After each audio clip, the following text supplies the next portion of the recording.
Amigos televidentes, bienvenidos una vez más a En el Set de Pasto Noticias, un programa que aborda temas especiales con invitados de gran interés porque la academia es noticia. Qué gusto nos acompaña en esta oportunidad el doctor Fernando Soto Ágreda, director del Departamento de Matemáticas y Estadísticas de la Universidad de Nariño. Doctor Fernando Soto Ágreda, bienvenido a Pasto Noticias y especialmente en el Set, qué gusto tenerlo. No, muchas gracias. La invitación es propicia para ver qué actividades estamos preparando justamente en el marco de tantas cosas académicas que se hacen en la región, ¿no? Precisamente uno de los temas que nos ha llamado mucho la atención y que se desarrolla cada viernes de final de mes es Miércoles Académico. ¿En qué consiste esta actividad que congrega a toda la comunidad universitaria UDENAR? Miércoles Académico es una actividad de interacción social insignia en el Departamento de Matemáticas y Estadística y consiste justamente en animar a muchos estudiantes de las diversas carreras que tiene la universidad a estudiar temas afines a esta noble ciencia como es la matemática, ¿no? Justamente muchos temas que se han estudiado y que se han presentado en el marco de este evento han sido propicios para que los acojan en su trabajo de grado, nuestros muchachos y muchachos de otras especialidades, de otras facultades. Te cuento, Lorena, que el pasado miércoles, el anterior miércoles académico, justamente estuvo una de nuestras egresadas que terminó por asuntos de amor en lo que llamamos la madre patria. Se casó con un español, vive en una zona del norte de España y vino justamente a presentar su trabajo de grados, que es en torno de un marco muy bonito que se llama cómo los volúmenes se pueden utilizar, el material volumétrico, en la preparación de las temáticas afines al volumen de pirámides, de trapecios, de prismas, cosas así, muy bonito. Ella hizo su maestría, la profesora Sandra Guerrero, que hizo una maestría en la Universidad de Granada, en España. Doctor Fernando Soto, ¿cómo nace la iniciativa de motivar esos miércoles académicos y en diferentes áreas, obviamente concernientes a la matemática y a la estadística? Por ejemplo, educación matemática, análisis de álgebra, geometría, computación, didáctica, la misma historia de la matemática. ¿Cómo nace esa idea para incentivar a los estudiantes para que participen de ella?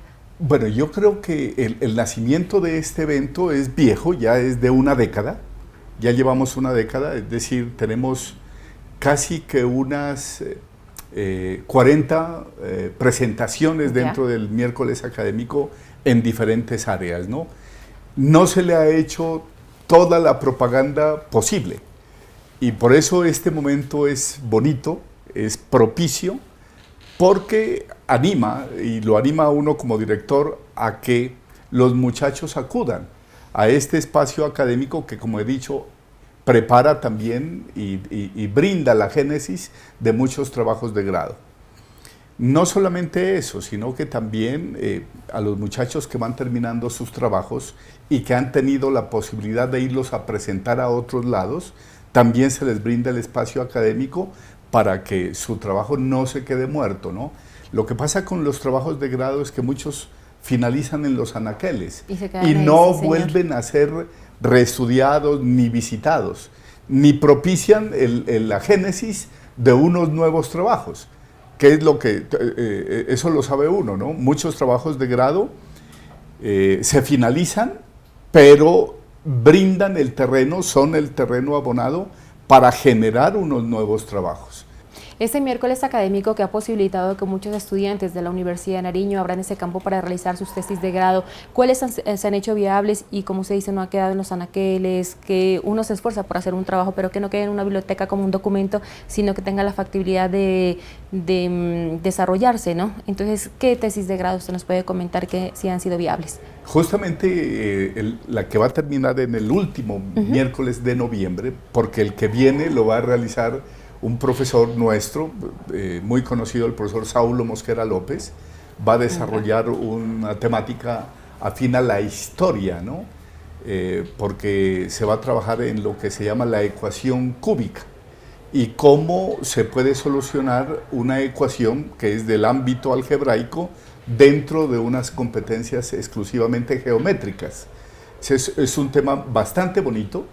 Van a proponerse ejemplos, es llamativo. Tenemos un doctor en historia y por eso es muy agradable la temática, ¿no? Inicialmente el mundo en el siglo XVII propone incluso una especie de concursos que se desarrollaron entre Fierro, Cardano, Tartaglia, que derivaron en fórmulas, digamos, de desarrollo de la ecuación cúbica.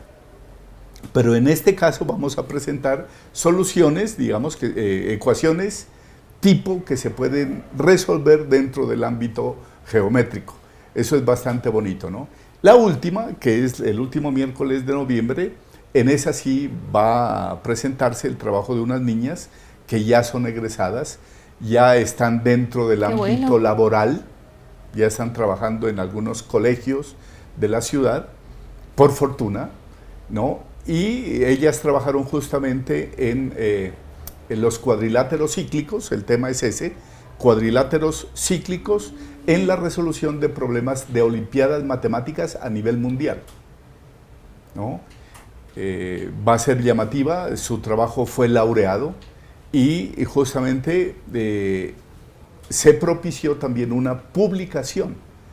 Hay un texto ya, y es simpático el texto porque el último problema que resuelven ellas allí está dedicado a Pasto, en el sentido en que se hace un estudio de esta pictografía que se llama el Sol de los Pastos. Y entonces hay unas constantes que aparecen en este sol que nadie posiblemente se haya dado cuenta antes de estas chicas y de sus tutores, ¿no? Entonces, obviamente de una vez queda invitada la población académica, la comunidad académica, a que vaya a esta charla de estas chicas, que además son simpatiquísimas, ¿no?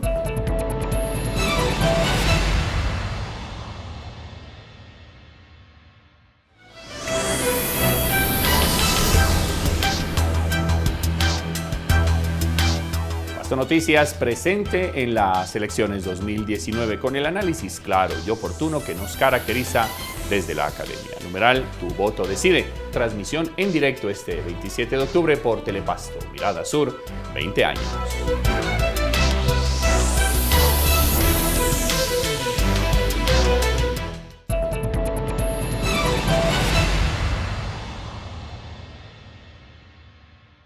No, me parece bastante interesante que se le dé la oportunidad a estudiantes, las que actualmente están cursando su profesión o aquellas que también han sido egresadas. Usted hablaba también de Tartaglia, de Cardano.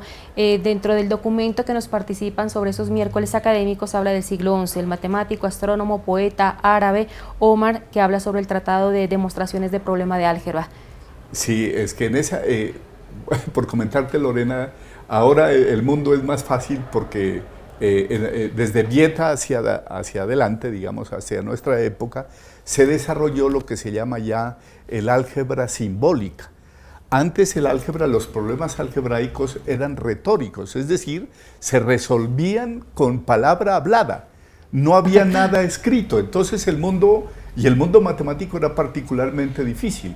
Mira que apenas el signo igual, que es conocido por todo mundo, ¿quién no conoce el signo? Apenas aparece con Robert Record, un inglés, que se lo inventó en el siglo XVIII. Es decir, todavía está tibio. Sí, claro. Imagínate sin la simbología matemática que tenemos, cómo sería de difícil el mundo. Y es justamente la matemática y el sistema de numeración binario el que ha posibilitado que estas tecnologías se desarrollen y progresen tan álgidamente, ¿no? El computador no existiría sin el número 2, por decirlo así. Bueno, aparte de eso, la física, el desarrollo de la nanotecnología que se llama ahora, o sea, todo tiende a miniaturizarse. Y por eso ahora ya el computador uno lo puede cargar bajo el brazo. Imagínate que los primeros computadores, el ENIAC, eran tan grandes como 3 piezas juntas de estas, así como estas en la que estamos ahorita. Entonces es imposible, ¿no? Los hilos de comunicación tan grandes como mangueras, como cosas que por donde corre ahorita el agua misma, ¿no? Cuando habla de nanotecnología, ¿a qué hace referencia? La nanotecnología, y ese es, digamos, aparece y comienza a desarrollarse con la aparición del transistor.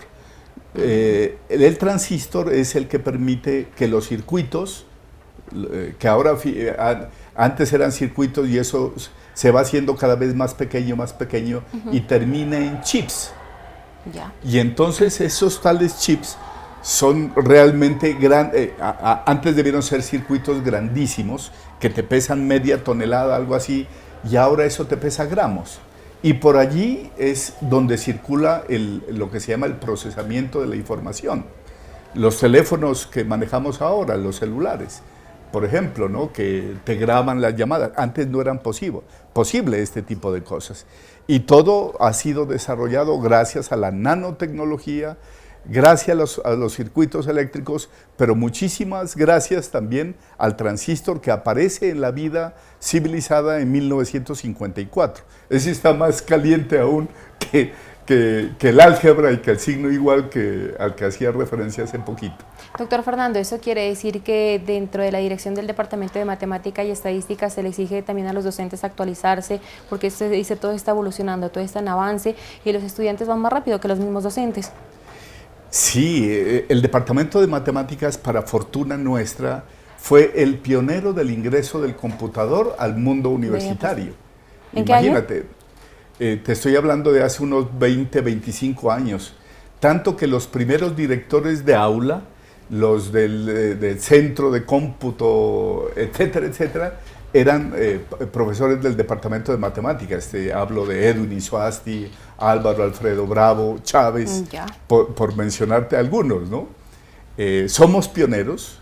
De todas maneras, digamos, el elemento matemático, el profesor de matemáticas, el estudiante de matemáticas, tiene que tener una preparación física notable, porque tiene que enfrentarse a problemas que de pronto exigen gran dedicación y atención. Y si tú no tienes la preparación física debida, es imposible. Entonces, estas cosas que tienen que ver con el orden, y cuando digo la palabra orden, de inmediato me acuerdo de un colega que fue director del aula de informática por largo tiempo, el profesor Ignacio Erazo Ramírez, imagínate, ¿no? Permaneció muchísimo tiempo allí, creo que se fatigó, pero fue uno de los profesores más notables en la dirección del aula de informática, ¿no? Entonces somos pioneros, sabemos cómo es el desarrollo, cómo interviene la matemática y la física dentro de este elemento tan moderno y que ya el mundo no puede vivir sin él, ¿no?, sin el computador. Doctor Fernando, regresemos a ese miércoles académico, la conferencia. Usted ya nos ha citado, estará el doctor Saulo Mosquera López, estará usted como Oscar Fernando Soto, un amante de la matemática, mucho tiempo también vinculado a la Universidad de Nariño. Y hay algo bien importante, que estas actividades hacen parte, como ustedes lo han dicho, de esa misión universitaria, de esa misma proyección social de la Universidad de Nariño. Sí, para nosotros realmente un contentamiento grande, porque este tipo de actividades existen y persisten si acude la gente. Si la gente se motiva, si nos ayuda a promocionar, por ejemplo, este diálogo contigo se hace bonito porque con seguridad va a multiplicar la aparición de público dentro de nuestro miércoles académico. ¿La cita es buena, la convocatoria es buena por parte de los estudiantes? Sí, sobre todo de los estudiantes de nuestra licenciatura.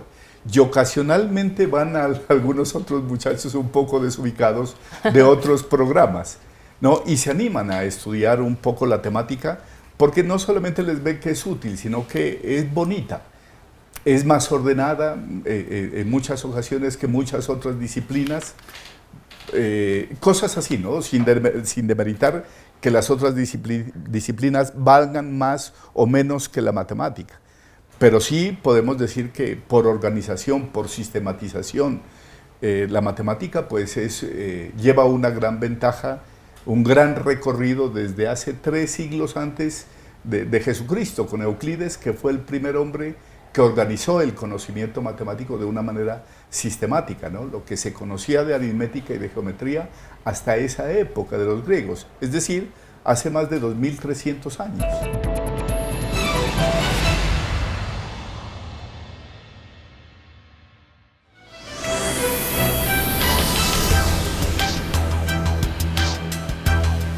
Pasto Noticias presente en las elecciones 2019, con el análisis claro y oportuno que nos caracteriza desde la academia.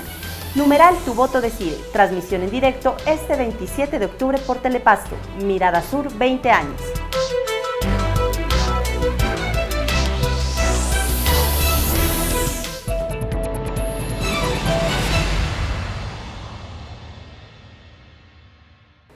Doctor Fernando, dialogando con usted hace ver la matemática como una ciencia agradable, porque muchos dicen, bueno, números, operaciones, usted habla de matemática pura, a veces se vuelve pesado el tema, ¿no? Para muchos estudiantes que digan, bueno, quiero inclinarme por estas áreas del conocimiento, pero a veces se vuelve difícil.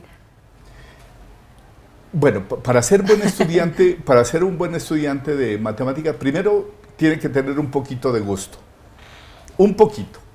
Luego tiene que tener disciplina. Es como todo, mira tú, ¿no? Si tú quieres ser un buen futbolista, no lo puedes ser si no vas a entrenos. Claro. Si no manejas disciplinadamente por más de media hora la bola y te haces tus técnicas, lanzas tus cabezazos, etcétera, etcétera. En la matemática también se necesita un poco de la exigencia, de disciplina. Yo no sé lo que pasa con el estudiante, ¿no? Al estudiante ahora no le gusta acudir a los libros. Y más acude a las cosas inmediatas como el Google y todas estas cosas que tienen que ver con la tecnología. Yo les suelo preguntar a mis estudiantes, ¿cuántos libros de matemáticas o de lo que te gusta tienes tú en casa? Es increíble, a veces me suelen preguntar, ¿valen fotocopias, profe? Es terrible lo que le acontece. Entonces, ser estudiante de una universidad y estar imbuido en el ámbito académico significa hasta eso, ¿no? A veces dejar de comprarse un pan y ahorrar para tener la posibilidad de comprarse un libro. Claro, un texto. ¿No? García Lorca desde la cárcel dijo alguna vez que él tenía dos tipos de hambre. Una hambre era estomacal y la otra espiritual. La más difícil de llenar, obviamente, es la espiritual. Hay una frase muy bonita que dice la importancia de la matemática en la vida. Las matemáticas son fundamentales para el desarrollo intelectual, no solamente de los universitarios, se viene trabajando desde los niños. Les ayuda a ser lógicos, a razonar ordenadamente y a tener una mente preparada para el pensamiento, la crítica y la abstracción. ¿Usted qué opina? Sí, es natural. La matemática ayuda mucho. Ayuda y desayuda, ¿no? Porque te saca, como la matemática es una ciencia eminentemente abstracta, te habla de cosas que no existen en la realidad, entonces te saca del mundo. Por ejemplo, el 7 no existe en la realidad. Y si hablamos de lo que llamamos de manera mala números irracionales, ¿no? Es curioso ese nombre, ¿no? Porque también hay números racionales, ¿no? Los números racionales son así como el 1/2, el 1/3, el 3/4, que se pueden expresar como cocientes de números enteros, ¿no? Y los irracionales no. Por ejemplo, la raíz cuadrada de 2. La raíz cuadrada de 2 tiene una gran historia, porque fue uno de los primeros números a los que los griegos no le encontraron sentido, no le encontraron explicación. Imagínate tú, entonces, esas cosas que tienen que ver con la historia llaman poderosísimamente la atención. Dicen que un libro, el Palimpsesto de Arquímedes, que lamentablemente terminó en manos de unos monjes en un convento y se taponó por encima con rezos y cánticos cristianos y borraron inicialmente el texto original que escribió Arquímedes, pudo haber cambiado la historia del mundo, imagínate. Solo un pequeño libro. Ahorita se lo puede encontrar en Nueva York en un gran museo. Y dicen que fue Bill Gates, el platudo de Bill Gates, el que logró rescatar ese libro y develar su contenido. Armó un equipo de más de 5 grandes científicos, quitaron el mugre que los monjes habían puesto a través de oraciones y cánticos y cosas así, pero se detuvieron largamente por varios años. ¿Pero si encontraron el escrito real? Ya existe se limpió, digamos, el libro. Es bonito verlo, tú te debes acordar cuando hiciste tu primera comunión que le regalaban un libro pequeñito. Sí, claro. Así es el texto original, de ese tamaño, el Palimpsesto de Arquímedes. Pero mire, un libro del siglo X por allá, que pudo haber cambiado el rumbo de la historia del mundo. Increíble, ¿no? Y eso es obra de un matemático, claro, pero un matemático muy grandioso como fue Arquímedes, a quien se lo acusa de ser el primer gran científico del mundo, ¿no? Usted me dejó con la duda, ¿por qué el 7 no existe? Porque tú no te tropiezas con el 7. Te pueden amar 7 tipos, pero no el 7, el número no existe. Estas son cosas que son producto de la mente. Ya. Es decir, el 7 a uno no le puede poner una zancadilla nunca. El 7, el 8, el 9 no le puede pegar una puñalada. Son cosas del mundo abstracto. E imagina si eso pasa con los números, hay elementos más abstractos de la matemática, como los mismos polinomios. ¿Tú te acuerdas? Uno en la calle no se va a encontrar con el 2x a la 3 menos 5x, claro, no. Jamás, ¿no? Son cosas que existen en la mente del hombre. Por eso la matemática logra una cosa que es dignificar al humano. Se reconoce, digamos, ¿no? La escuela reconoce al muchacho que tiene talento para las matemáticas, ¿no?